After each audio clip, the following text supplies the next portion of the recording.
Hello and welcome student. तो कैसे हैं आप लोग? उम्मीद करता हूँ कि आप सभी लोग स्वस्थ होंगे, मस्त होंगे और अपनी पढ़ाई बेहतरीन ढंग से कर रहे होंगे।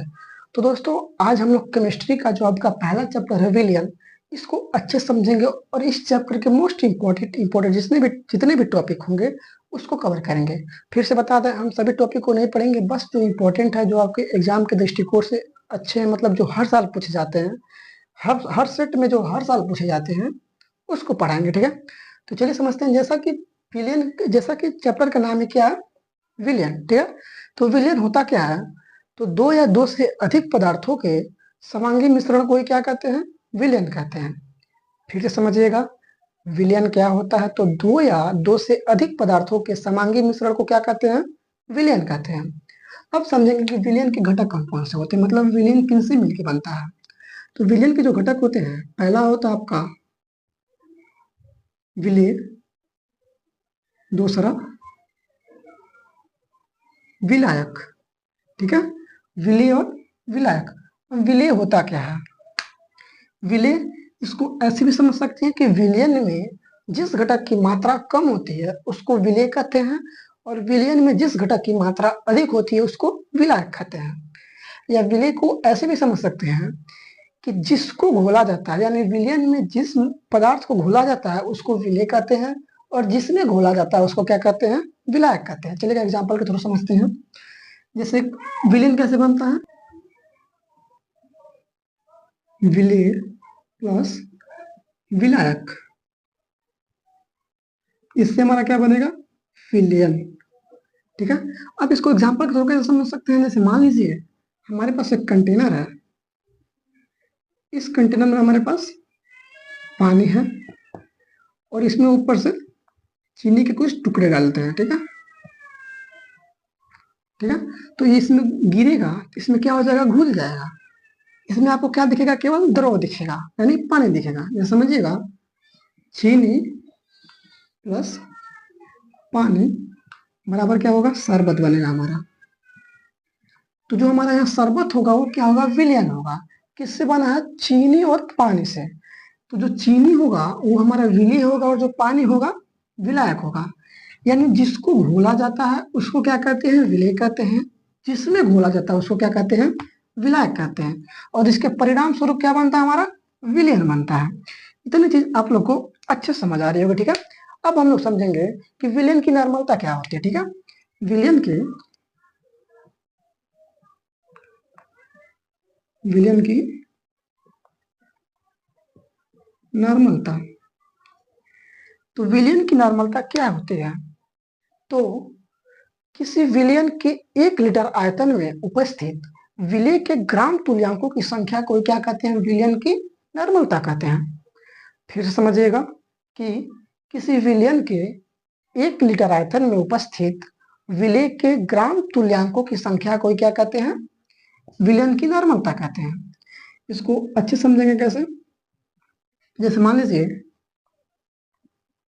1 लीटर हमारा क्या हो गया? विलयन। उपस्थित क्या रहेगा? विलय के ग्राम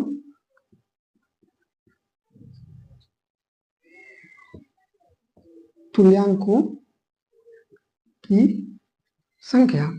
यानी किसी विलयन के 1 लीटर आयतन में उपस्थित विलय के ग्राम तुल्यांकों की संख्या को क्या कहते हैं? विलयन की नॉर्मलता कहते हैं। इतनी चीज आप लोग समझ रहे होंगे।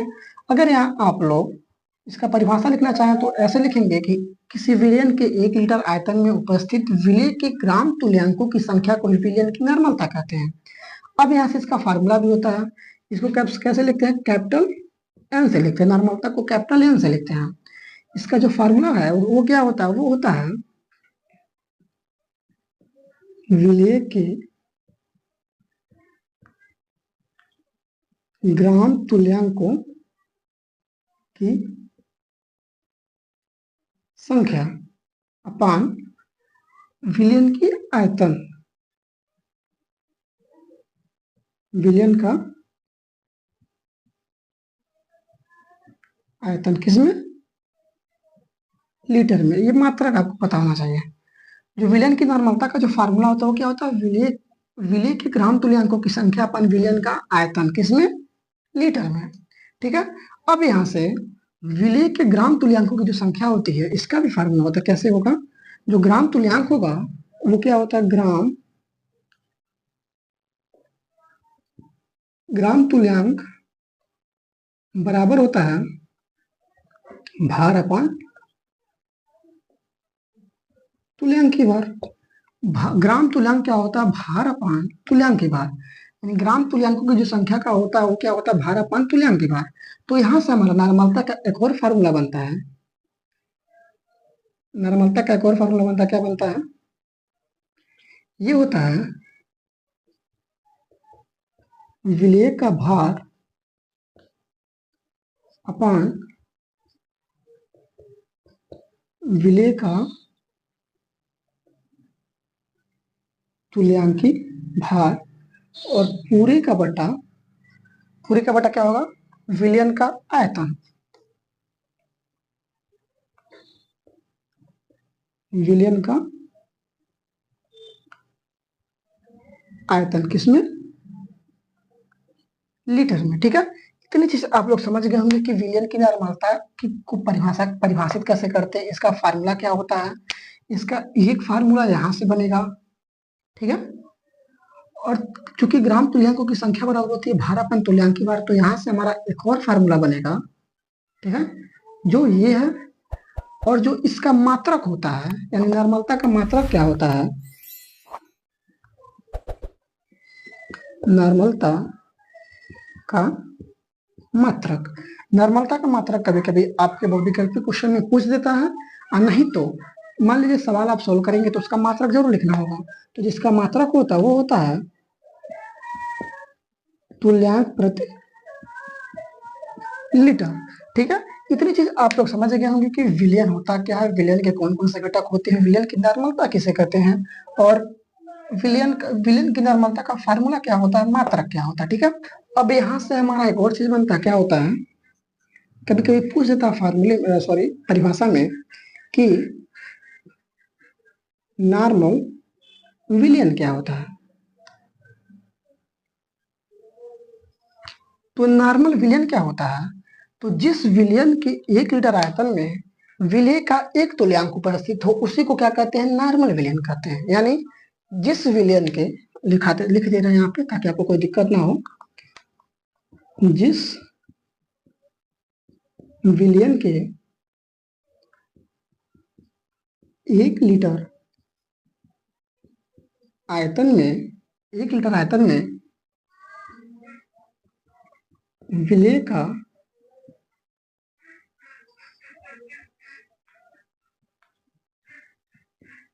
एक तुल्यांक उपस्थित होता है, यानी जिस विलयन के 1 लीटर आयतन में विलेय का एक तुल्यांक उपस्थित होता है उसे क्या कहते हैं? उसी को हम लोग नॉर्मल विलयन कहते हैं। ठीक है, इतनी चीज आप लोग को अच्छे से समझ आ रही होगी। तो इतना चीज आप लोग पहले नोट करिए, फिर इसके आगे के जितने भी इंपॉर्टेंट टॉपिक हैं उसको समझेंगे हम लोग। ठीक है, तो पहले इतना नोट करिए फिर बताते हैं आगे का।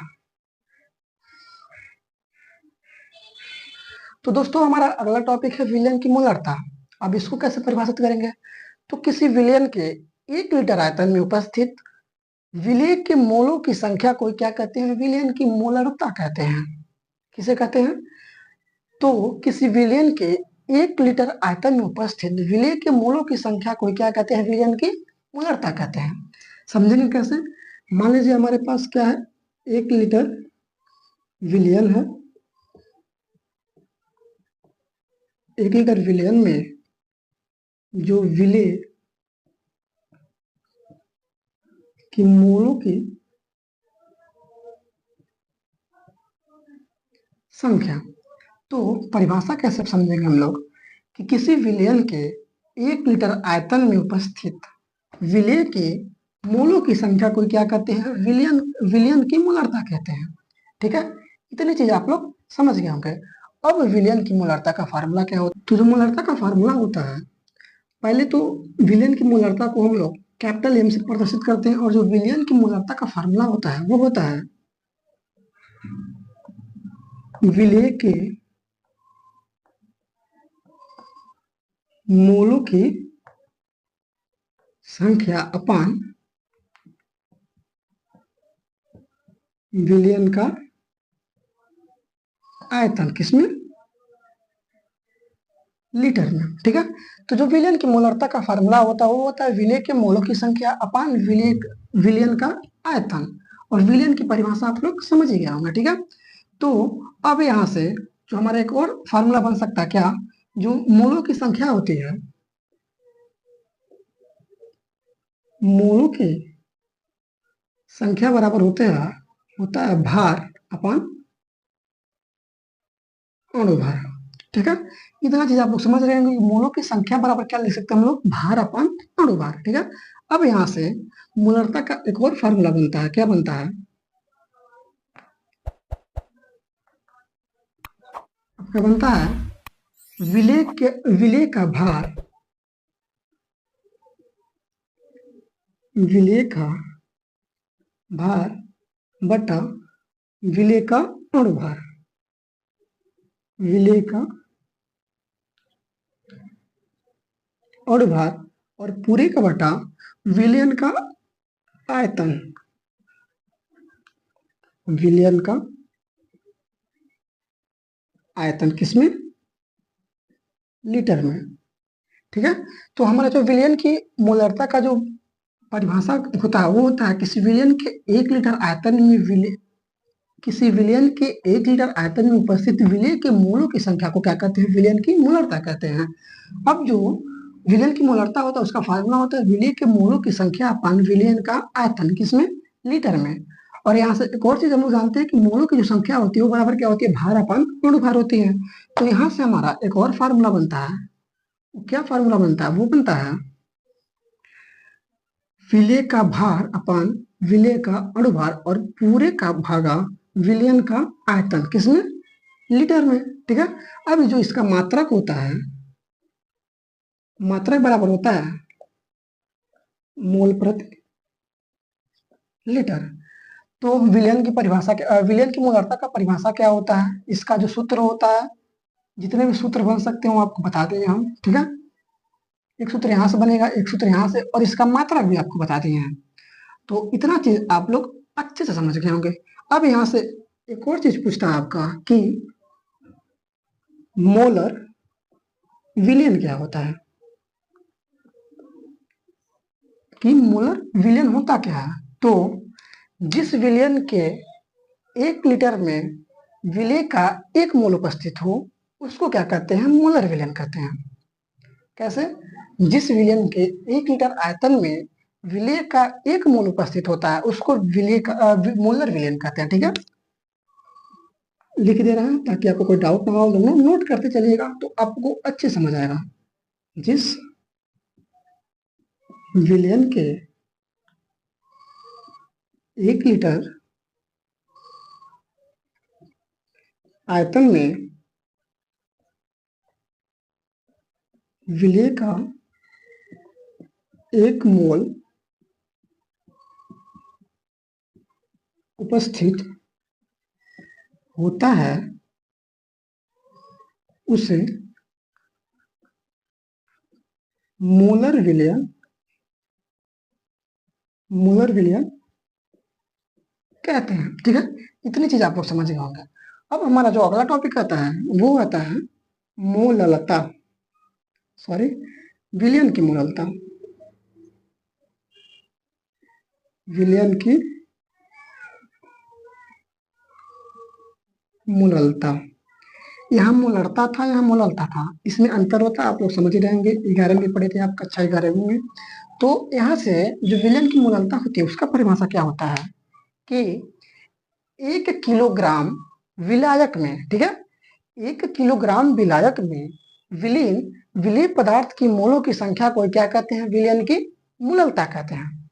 कैसे समझेंगे कि हमारा 1 किलोग्राम विलायक है, उसमें जो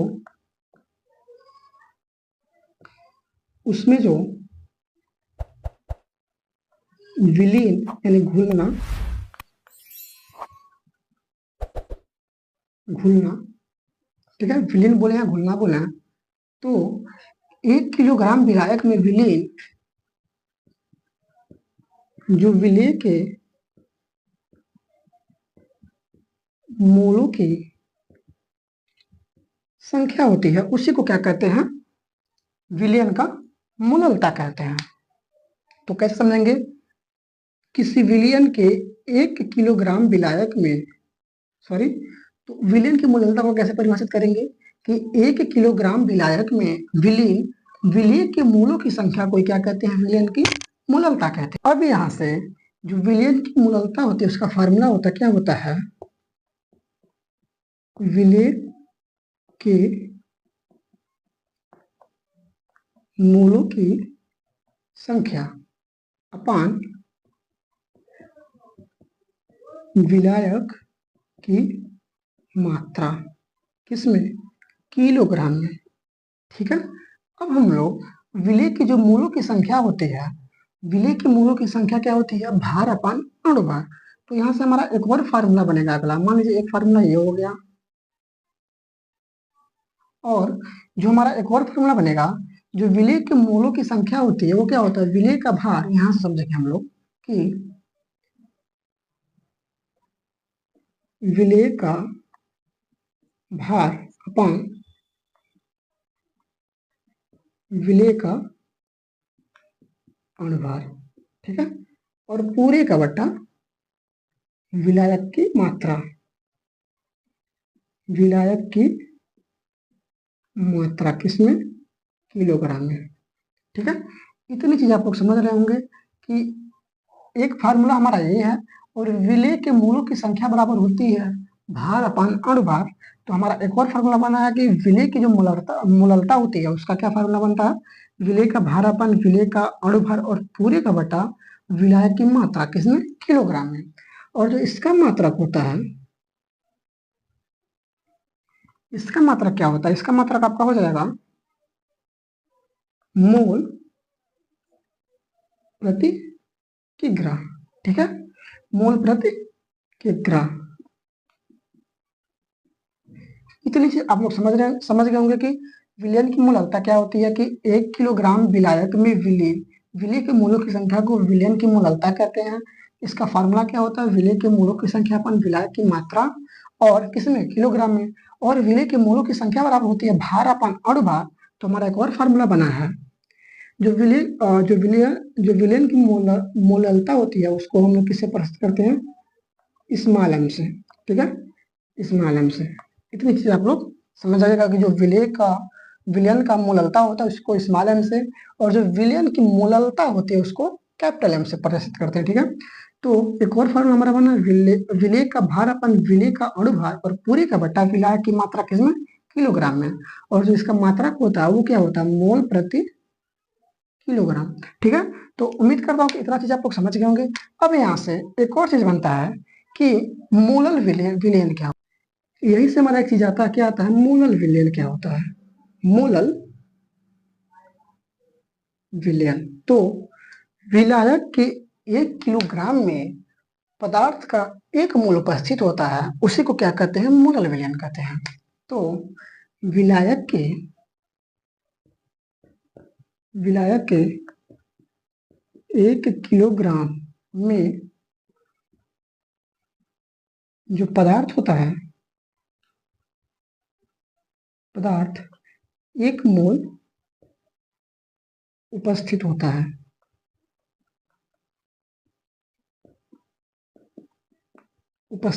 उसी को क्या कहते हैं, मोलल विलयन कहते हैं। उसे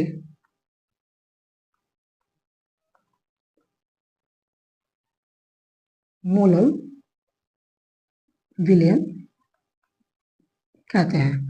तो मोलल विलयन क्या होता है, विलायक के 1 किलोग्राम में पदार्थ का 1 मोल उपस्थित होता है उसी को क्या कहते हैं, मोलल विलयन कहते हैं।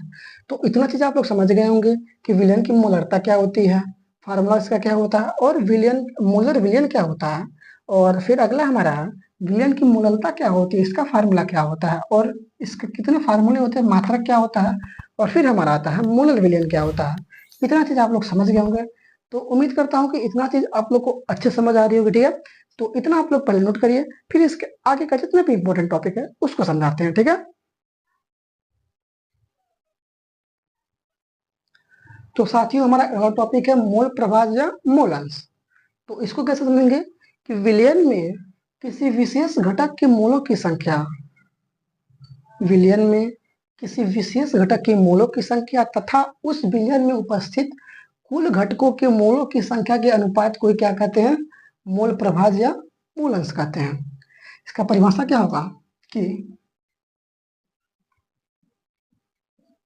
विलयन में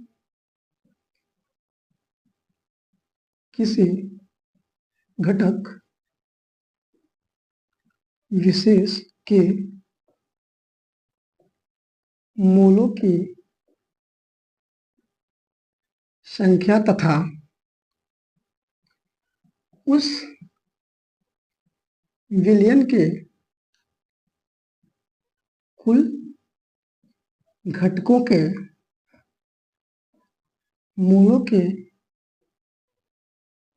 संख्या के अनुपात को क्या कहते हैं, मोल प्रभाज या मोल प्रभाज या मोल अंश कहते हैं।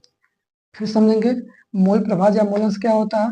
विलयन के किसी घटक विशेष के मोलों की संख्या तथा उस विलयन के कुल घटकों के मोलों की संख्या के अनुपात को क्या कहते हैं, मोल प्रभाज या मोल अंश। अब इसको फार्मूले के थ्रू समझेंगे तो अच्छे समझ आएगा। तो इसका फार्मूला क्या होता है, मोल प्रभाज का जो फार्मूला होता है वो होता है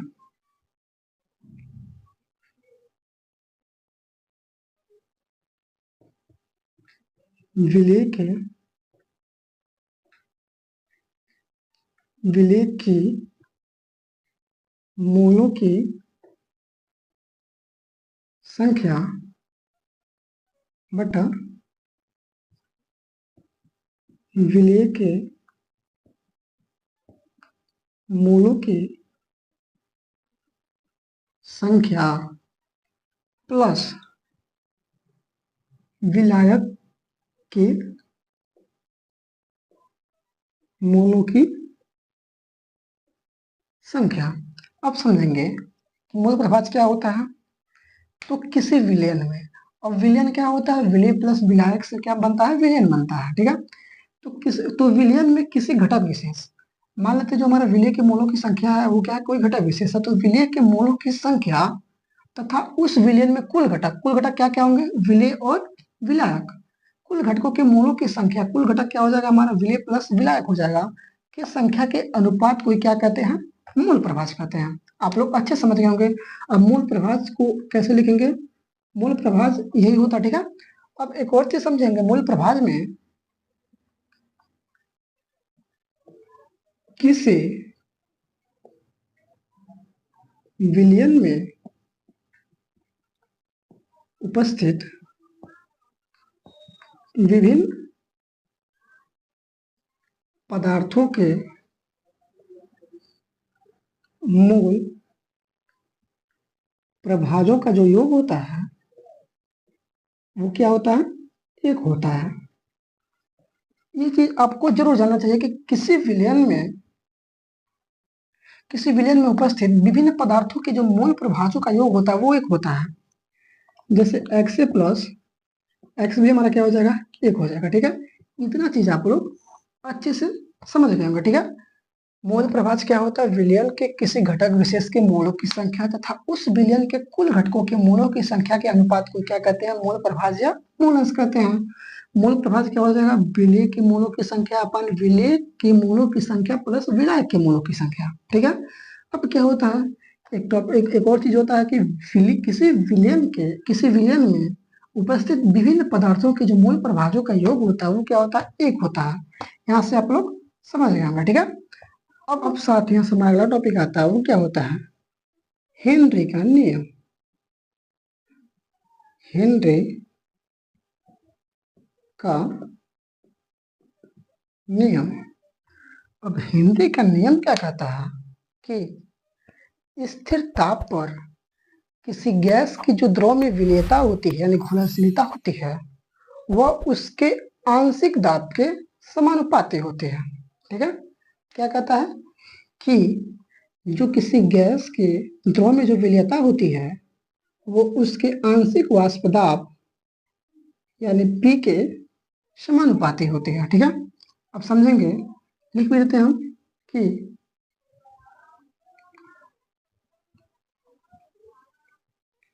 स्थिर ताप पर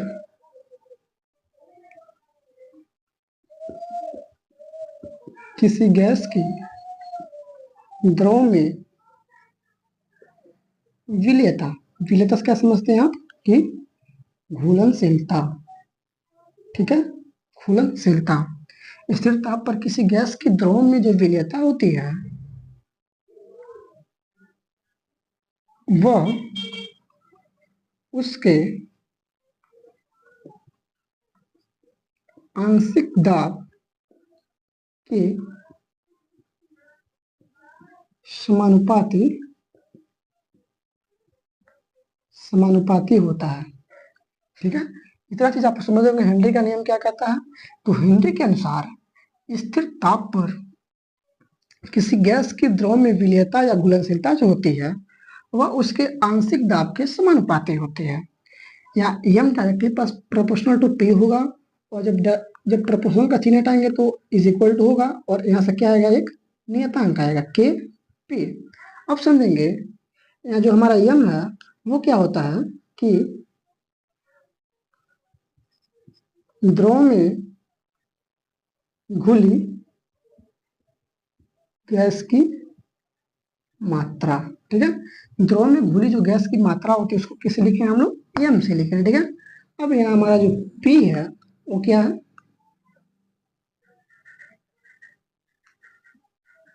आंशिक दाब, और के क्या है, समानुपाती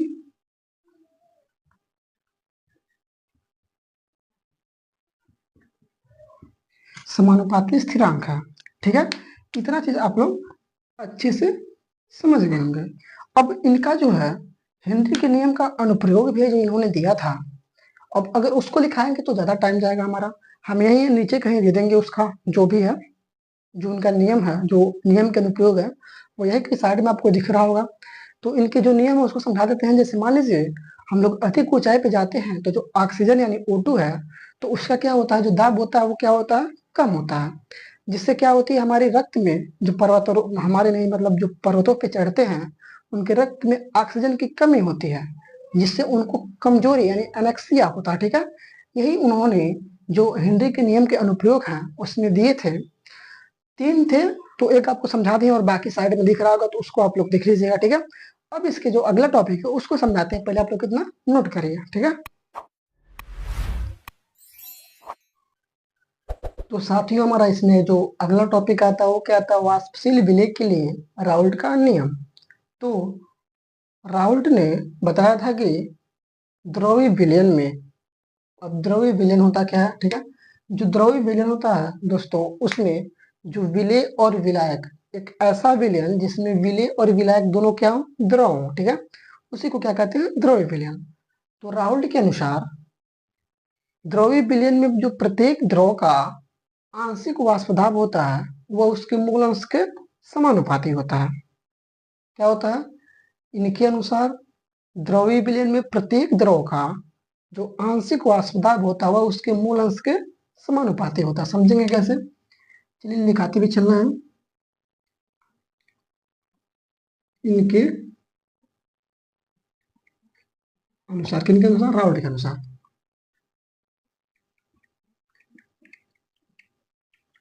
द्रव्य विलयन, द्रव्य विलयन क्या होता है, द्रव प्लस द्रव। ठीक है, जो केवल द्रव से मिलकर बना होगा। द्रव्य विलयन में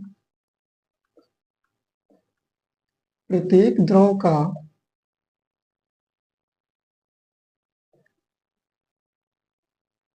आंशिक वाष्प दाब उसके मूल अंश, या मूल अंश को क्या कहते हैं, मूल प्रभाज भी कहते हैं, बताएं आपको, मतलब पीछे ही बताया, ठीक है। मूल अंश या मूल प्रभाज के क्या होता है, समानुपाती होता है,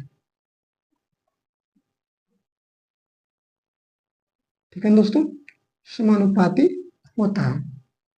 अब इसको समझेंगे कैसे, जैसे मान लीजिए हमारे पास दो कंटेनर है, जैसे मान लीजिए हमारे पास एक कंटेनर है, ये क्या है, द्रव ए, ठीक है, द्रव ए प्लस जो हमारे पास दूसरा कंटेनर है,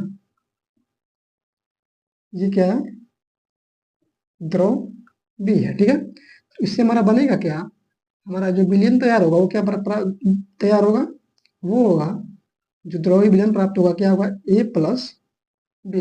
ये तो प्राप्त होगा, जो विलय होगा और जो विलायक होगा इससे मिलकर बनेगा हमारा विलयन, ठीक है। तो अब इसको समझेंगे कैसे, माना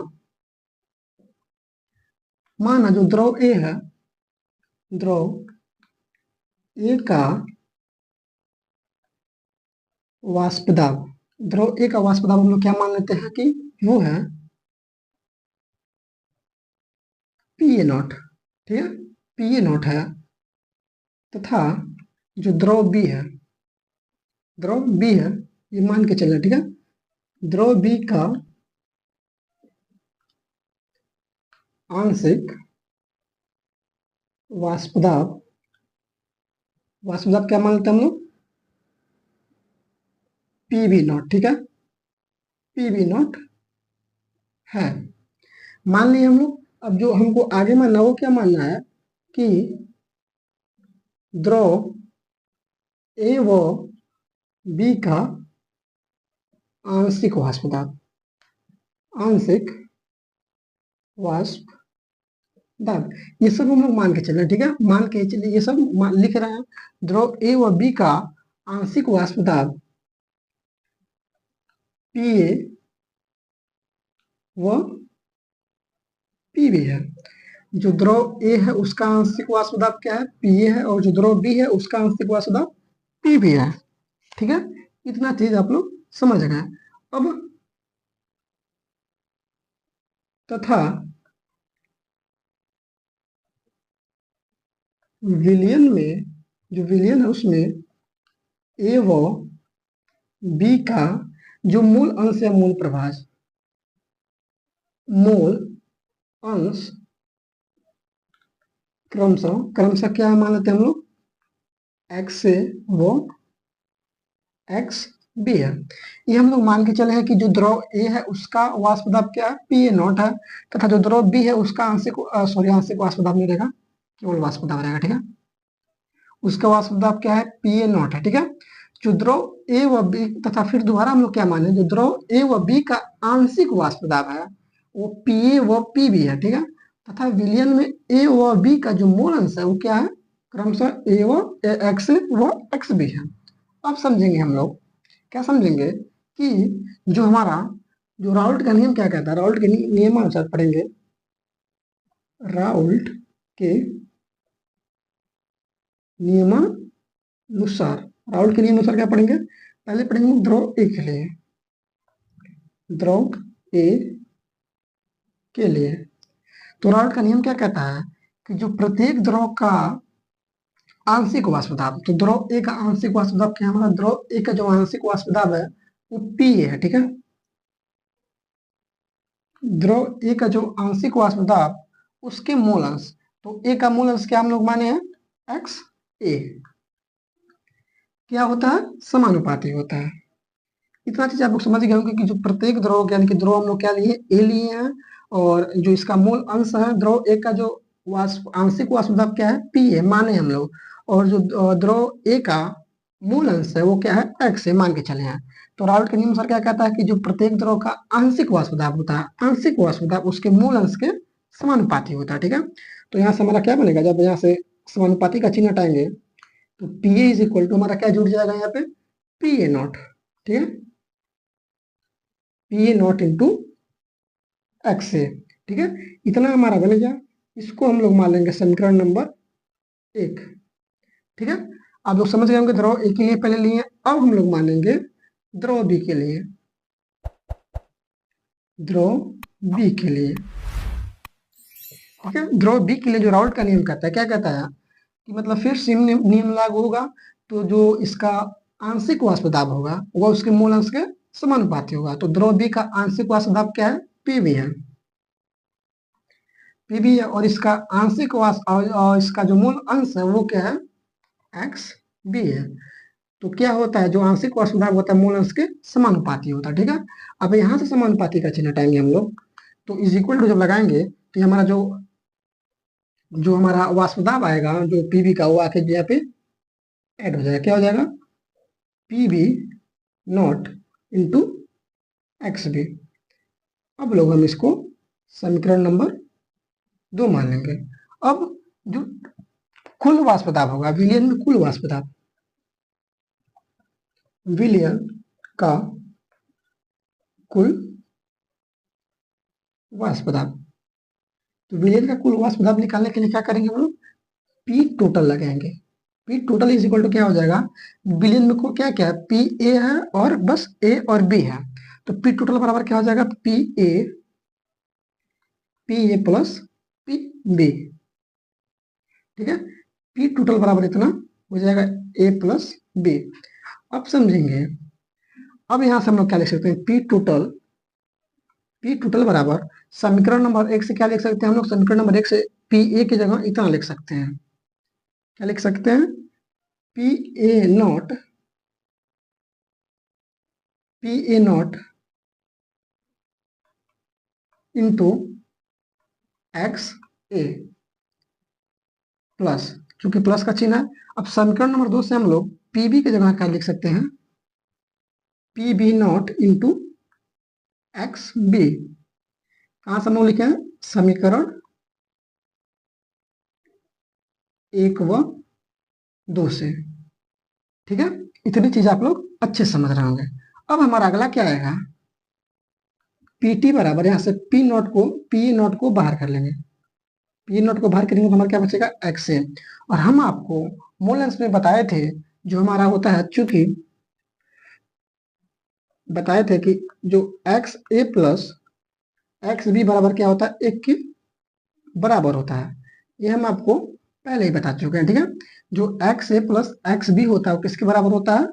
1 के बराबर होता है। तो यहाँ से हमारा क्या बनेगा कि एक्स ए बराबर क्या हो जाएगा? 1 माइनस एक्स बी को इधर पक्षांतर कर देंगे, एक्स बी को इधर पक्षांतर कर देंगे। तो अब हम लोग देखते हैं, अब हम लोग देख रहे हैं कि जो ये है इससे तो ये बना है, यानी कि एक्स ए की जगह हम लोग 1 माइनस एक्स बी लिख सकते हैं। तो एक्स ए की जगह क्या लिख सकते हैं हम लोग? 1 माइनस, चलिए और नीचे लिख देते हैं, पी टोटल बराबर पी ए नॉट, और एक्स ए की जगह क्या लिख सकते हैं हम लोग? लिख सकते हैं 1 माइनस एक्स बी, ठीक है। प्लस हमारा अगला क्या है? P naught into X B. और यही हम लोग क्या निकाले हैं? राउल्ट के नियम अनुसार ये फार्मूला निकालेगा, ठीक है। इस पे न्यूमेरिकल भी आते हैं, आप लोग करेंगे, आगे भी आएगा न्यूमेरिकल। किसी ना किसी सेट में एक एक न्यूमेरिकल जरूर पूछता है, तो इसको आप लोग अच्छे समझ गए होंगे। समझ गए तो नोट कर लीजिए। अब इसके आगे है कि जो राउल्ट थे, इनके अनुसार विलयन कितने प्रकार के होते हैं, तो उसको समझा देते हैं। पहले इसको आप लोग नोट कर लीजिए। तो साथियों, हमारा अगला टॉपिक है कि राउल्ट के अनुसार जो है विलयन कितने प्रकार के होते हैं। तो इनके अनुसार जो विलयन है वो कितने प्रकार के होते हैं? 2 प्रकार के होते हैं। पहला है आदर्श विलयन, दूसरा है अनादर्श विलयन। अब आदर्श विलयन क्या होता है और अनादर्श विलयन क्या होता है, तो सबसे पहले हम लोग समझेंगे कि आदर्श विलयन क्या होता है। पहला, आदर्श विलयन। तो इन्होंने बताया था जो आदर्श विलयन होता है वो प्रत्येक सांद्रण पर जो इनका नियम है, इनका नियम क्या कहता है वो आपको बता चुके हैं हम लोग, कि जो इसका प्रत्येक द्रव का जो आंशिक वाष्प दाब होता है वो उसके मोल अंश के समानुपाती होता है। तो प्रत्येक सांद्रण पर जो आदर्श विलयन होगा वो राउल्ट के नियम का क्या करेगा? प्रतिपालन करेगा, ठीक है। तो इसको लिखा भी दे रहे हैं कि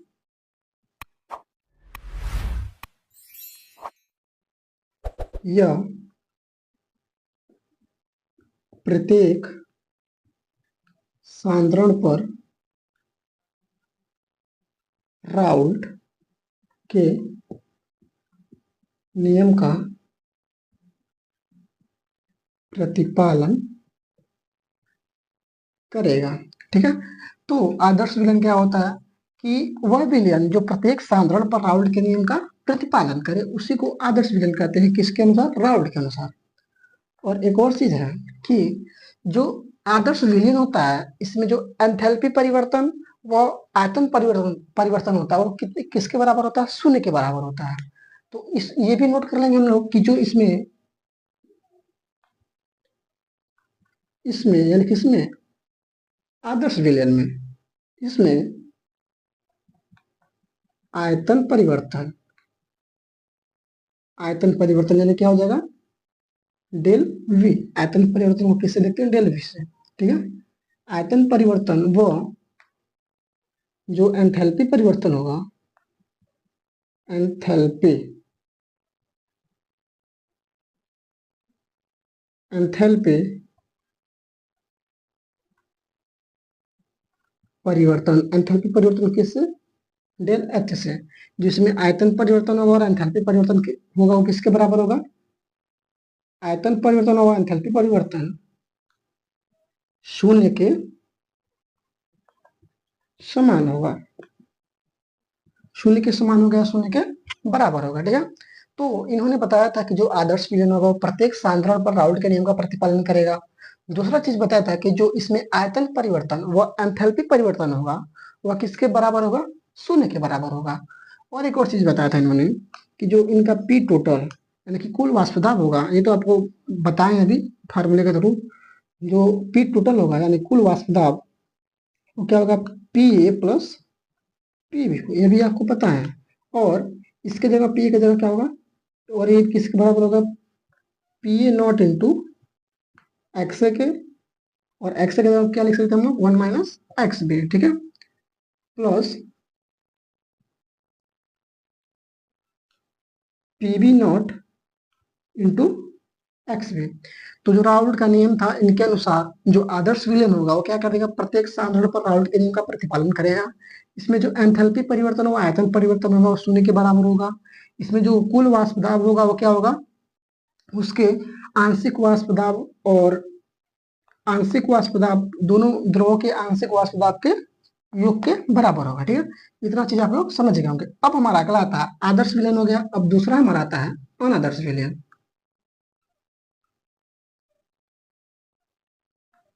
अनादर्श विलयन ये क्या कहता है? ये ठीक इसके विपरीत होता है। क्या होता है? आदर्श विलयन के ठीक विपरीत क्या होता है? अनादर्श विलयन होता है। अब इसको पूरा नहीं लिखाएंगे, बस इतना समझिएगा कि जो अनादर्श विलयन होगा वो प्रत्येक सांद्रण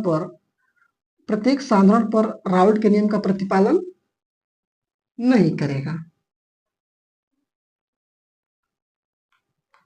ठीक है, प्रत्येक सांद्रण पर जो अनादर्श विलयन होगा प्रत्येक सांद्रण पर राउल्ट के नियम का प्रतिपालन नहीं करेगा। ठीक है, इतना चीज आप लोग समझ गए।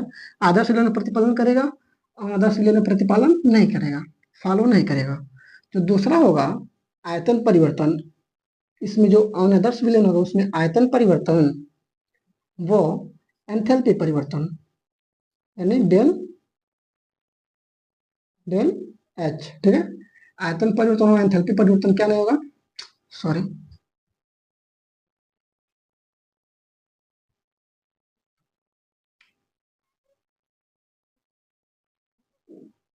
वो क्या होगा? शून्य के बराबर नहीं होगा, बराबर या समान नहीं होगा। इसमें आदर्श विलयन में इसमें जो आयतन परिवर्तन यानी डेल वी और एंथैल्पी परिवर्तन डेल एच शून्य के समान होता है आदर्श विलयन में।